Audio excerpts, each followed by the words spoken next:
Peggy 18.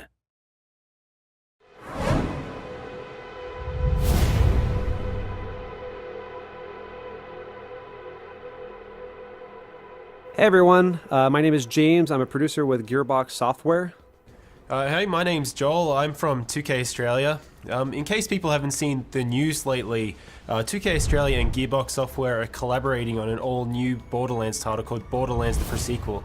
Now, this is a full new standalone Borderlands title which is coming to Xbox 360, PlayStation 3, and Windows PC in the fall of this year. And we're here to give a run-through of the demo that we prepared for PAX East earlier this year. So why don't we get stuck into it? Yeah, alright, so right now we're looking at Athena, who is one of the new playable characters. She's a sort of a famous NPC from Borderlands 1 DLC, the General Knox DLC. Right now we're putting our skill points into the Phalanx tree, which enhances her kinetic aspects, which is this energy shield that Athena has that allows her to absorb attacks from enemies and throw it back at them. Alright, let's go ahead and get looting. Over here we have one of our new loot chests. We're going to go and open up and we're going to see what we've got inside. Alright, looks like we have one of our new Cryo Guns. Cryo is a new ice elemental that we've introduced in the pre-sequel. Fires ice bullets that allow you to freeze enemies and shatter them. We also have the laser gun, which is a new gun type. So it has different kind of laser attacks. Each manufacturer has their own kind. Right now we're looking at the Maliwan laser gun, and we might run into a couple of different types later on that we can show off. This is the Oz kit. This is an O2 kit. You need O2 because you're on the moon surface of Pandora's moon surface, Elpis. And Elpis is just like Earth's moon in the sense that there's a very thin atmosphere, very low gravity, so you need oxygen, but there's not really much on the surface. Looking at our other playable character, Wilhelm, you might have seen that there's a sort of a shimmering bubble over his head. That's his oxygen bubble. That allows him to breathe on the surface. The entire time that you're out there, you're losing oxygen, but don't worry. We've got plenty of stuff in place to make sure that you always have opportunities to get more O2. Case in point, we've just found one of the air geysers. You run on top of one of these things and it's going to fill up your oxygen. This is really important, not just because you need oxygen to breathe and live, but because we have some new features that we've added that use oxygen. Joel, why don't you tell us some about that? Yeah, so when we were bringing in this oxygen system, we didn't want to bring in something that was annoying to players and a resource to manage. We wanted to bring in something that could give them cool new abilities. So you can see we're on the moon, you can already do low gravity jumps, but if we jump and then press jump again, you'll actually vent some oxygen and you'll do a boost. It'll allow you to go a little bit higher. You can also kind of push yourself forward. So why don't we do a jump and then boost forward?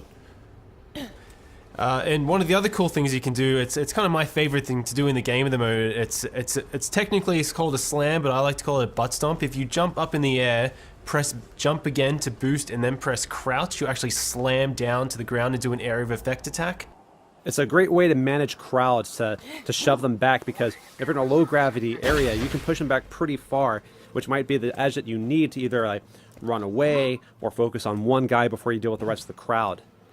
Alright, now we're going to go ahead and move into the next area. This is the comm facility. There's a signal that's being jammed that you need to take care of so that you can get back up to Helios, which is the moonshot facility.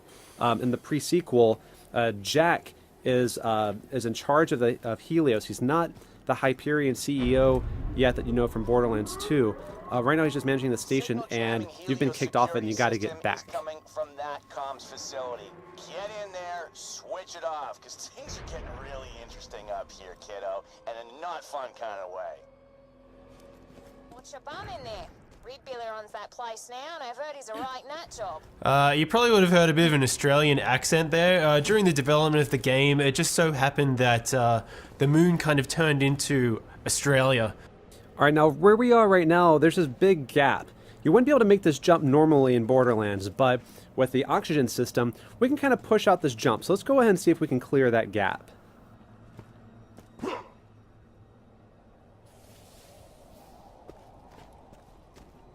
Alright, Athena, you're up. Get plenty of O2 so you can make this jump. This is my favorite part of the demo because I like to push our demo drivers to boost as late as possible. Whoa. Just like that. I like to see them sweat. So why don't we keep moving? You'll notice when we boost that oxygen meter is draining. And you can see in the horizon there's actually a beam shooting up to the sky and a HUD marker, and that's an oxygen generator. We can activate that in a sec, but this is Borderlands, so, you know, you always loot. And yeah, low gravity, no atmosphere. But when you actually activate the oxygen generator, now there is atmosphere. So when we open up this other lootable, you'll see that it behaves differently. We want to make sure that that this whole system felt organic, that it felt real, that it didn't just feel like it was tacked on. This comes in really important because with things like incendiary, if you set someone on fire inside of a building with atmosphere, they'll burn. But if you set them on fire in an area with no atmosphere, they won't. So you kind of have to make some, you have some interesting opportunities. But these guys up here, I'm sure they're up to no good, so let's throw some grenades at them.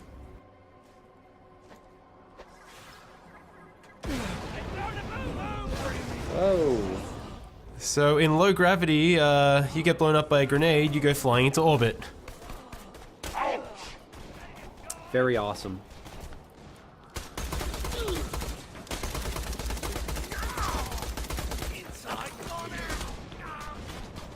Now you'll see these guys who are outside of the oxygen dome, they're wearing the same bubble that you are, and if you manage to get a headshot like that, they'll actually start venting oxygen and become vulnerable. And this really brings tactics into play for the player. So you can come into a space, and if you have a really kick-ass incendiary weapon, you can choose to turn on the oxygen, or you can try and take out their bubbles that way. But why don't we take a chance to have a look at our co-op buddy Wilhelm. So people probably remember Wilhelm from Borderlands 2. It was the big robot that you fought right at the beginning, the first big boss. In this game, he starts out just as a man because this is his origin story as well as many other characters.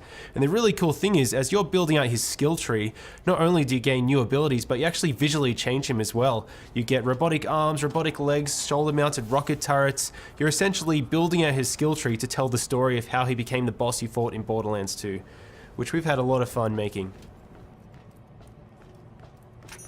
But I think it's probably time to show off our first new action skill for Borderlands the Pre-Sequel. What do you think, James? Yeah, it sounds like a good idea. We're coming up on the barrier here for the comp facility. This is being run by the Scavs, which are the scavengers. They're essentially moon bandits. They're not going to let us in without a fight. They're even bringing out some heavy hitters, some turrets, but luckily we've got our Aspis to help us with that. Let's try to absorb as much damage as we can and throw it back at them.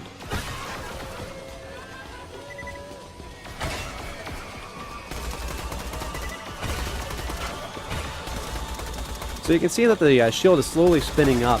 As it takes more and more damage, it's going to spin faster and faster. You can kind of see it all around the outer edge, which means that we're just about ready to throw that back. Awesome. Let's go ahead and take care of this other laser and then get inside. Now, because we never get tired of blowing people off the side of the moon, let's throw some more grenades. We like to do these demos live, but because this is a co-op game, we can always rely on our buddies. That's right. Always better to play with friends. All right, now let's go ahead and show off the Cryo Gun. We showed a little bit of it earlier, but didn't really get to see it in action. Let's go ahead and free some enemies. So we've actually built this procedural system so you can freeze any enemy like that, and once you get their health down to a certain threshold, you can shatter them. It's not an instant win button because you do need to get their health down low, but when you manage to do it, it's really satisfying, and it's different every single time. And we're going to go and divide and conquer so we can wipe out these scavs a little bit faster, and then we're going to try to meet back up in a little bit. Athena, freeze this guy and try to stomp him.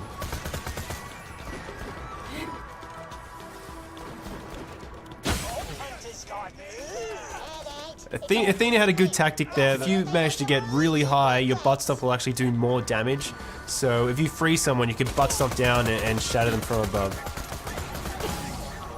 Now, you can do more than just freezing them while they're on the ground. We've got some jet fighter, some sort of jetpack enemies. Let's try to freeze them while they're in the air.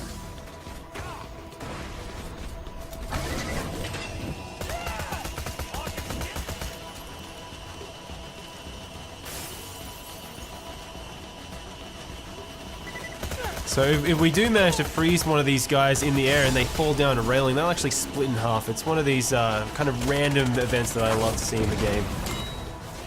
This is also a new enemy, the Badass Outlaw. Now, this guy's pretty big, and because of the low gravity, if he charges into you, he can actually knock you pretty far.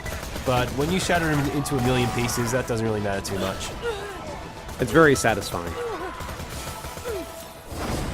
I bloody want you to live, so I can snap your smug neck myself. You all right? Thanks, but let's Feel keep this free just to be between killed us. by any of my highly professional minions. Now, we did get a new skill point while we were out there, so let's go ahead and allocate that. We're going to put it into the ultimate skill in this tree, which is Wrath of the Goddess. This will allow Athena's shield to bounce around multiple enemies inside of a sort of like a close circle. This is a great way to manage crowds. Oh, Wilhelm, it looks like he got something. What is that? So that's the Dar laser. That's kind of like a bolt laser. Athena, you picked up the Maliwan beam laser before, and as James said earlier, you have multiple manufacturers, you have the procedural weapon system, so players can expect to see a whole variety of different types of lasers when they play the game.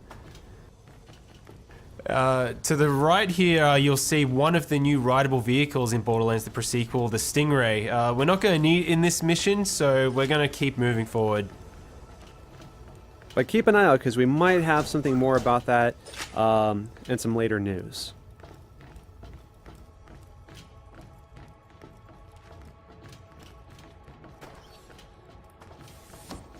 Alright, looks like we found another loot chest. Let's pop this open and see what we have. Let's see if we have a new Oz kit over to the right here. So what does this Oz kit do? Let's see. So it looks like it increases your oxygen meter. It allows you to create an oxygen bubble, which comes in really handy when doing a slam. So let's go ahead and give that to Wilhelm and see if we can do some damage with it.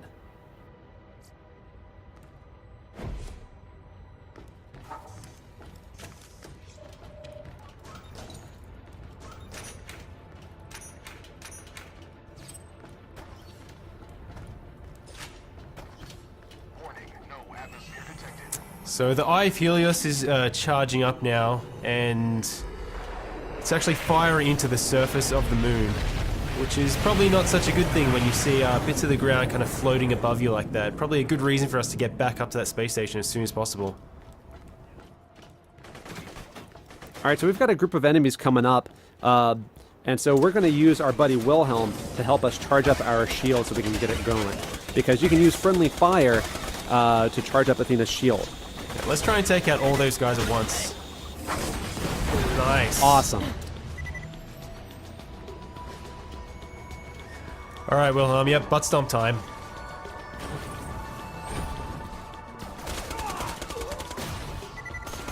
And you see that bubble, you can run inside that to recharge your oxygen. As we mentioned earlier, you can also use the oxygen to set enemies on fire when you're out in this sort of area. So maybe we get a chance to use that, maybe we don't. Yeah, it is a really good combo if you get that oxygen bubble with the fire to burn enemies, but I really love getting the cryo one as well, so if you jump down from high enough, butt stomp and shatter and freeze a guy all in one go.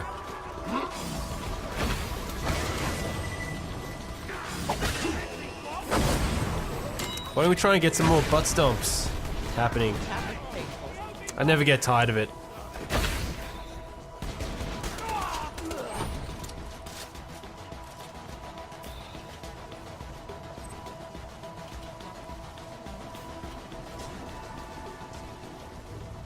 I can taste someone burning. So we've got some little scabs and a little outlaw here. This is a really good opportunity to try and charge that shield right up, so absorb some more damage. It's fully spinning now, so just move back a little bit, Athena, and fire it off. Awesome. Nice. Now, there's a lot more resistance in this area than we planned. We might need a little more help on this one. Who could help us out, possibly?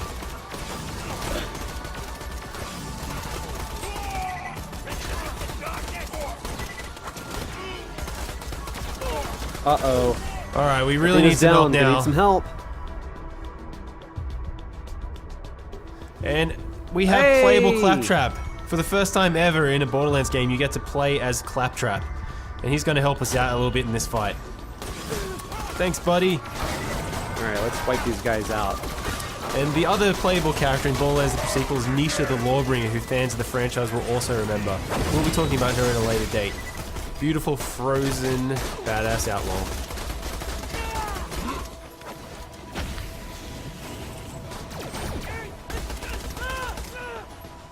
So yeah, we should probably head in here and try and disable that signal so we can get up to the space station.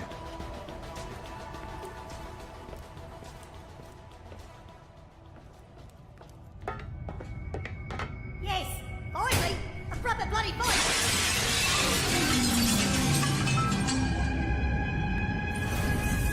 Guys, a freaking talk! We can love this. All right, you better get him, Athena. Getting close.